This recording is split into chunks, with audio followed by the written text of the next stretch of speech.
Hello friends, welcome to Mita's রান্নাঘর। আজ আমি বানাচ্ছি একদম নিরামিষ ঘুগনি রেসিপি। তাহলে চলুন শুরু করা যাক। আমি এখানে 300 গ্রাম মটর নিয়ে নিয়েছি। একটা প্রেসার কুকারের মধ্যে আমি মটরগুলো ধুয়ে ঢেলে দেব। তারপর এই গ্লাসে 2 গ্লাস জল আমি দিয়ে দেবো ও 1 চামচ লবণ ওর মধ্যে দিয়ে প্রেসার কুকারটা গ্যাসে বসিয়ে দেব। প্রেসার কুকারে 3টে সিটি দিয়ে নামিয়ে নেব। আমি এখানে দুটো আলু নিয়ে নিয়েছি টুকরো টুকরো করে, 2 পিস আদা, টমেটো, কাঁচা লঙ্কা, তেজপাতা, শুকনো লঙ্কা। আমি এখানে ভাজা মশলার জন্য একটা শুকনো লঙ্কা, গোটা গরম মশলা, 1 চামচ গোটা জিরে, 1 চামচ মৌরি ভেজে নেব। মিডিয়াম ফ্লেমে হালকা করে ভেজে তুলে নেব। আমি এখানে কড়াই নিয়ে নেব। কড়াইয়ের মধ্যে বেশ কিছুটা তেল দিয়ে দেব। তেলের মধ্যে গোটা গরম মশলা, 1 চামচ গোটা জিরে, শুকনো লঙ্কা দিয়ে দেব।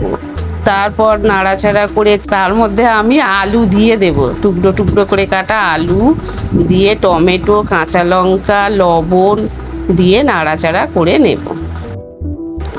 আলুগুলো বেশ ভাজা ভাজা হয়ে গেলে তার মধ্যে আমি 1 চামচ হলুদ গুঁড়ো, 1 চামচ চানা মশলা, 1 চামচ লঙ্কা গুঁড়ো, আদা দিয়ে আবারও কষতে থাকবো। কষা হয়ে গেলে আমি অল্প করে জল ওর মধ্যে দিয়ে দেব। এদিকে আমাদের মটর সিদ্ধ হয়ে গিয়েছে। মটর এবার আমি ওর মধ্যে দিয়ে দেব। নাড়াচাড়া করে আমি আগে থেকে লবণ কড়াইয়ের মধ্যে দিয়েছিলাম, তবুও আর 1 চামচ আমি লবণ এখানে অ্যাড করলাম। এবার আমি 10 মিনিটের জন্য ঢাকা দিয়ে দেব। 10 মিনিট পর আমি ঢাকা খুলে একটু গরম মশলা ছড়িয়ে নামিয়ে নেব। এবার ঘুগনিটা আমি একটা পাত্রের মধ্যে ঢেলে নেব ও সেই ভাজা মশলা আমি ওর মধ্যে ছড়িয়ে দেব।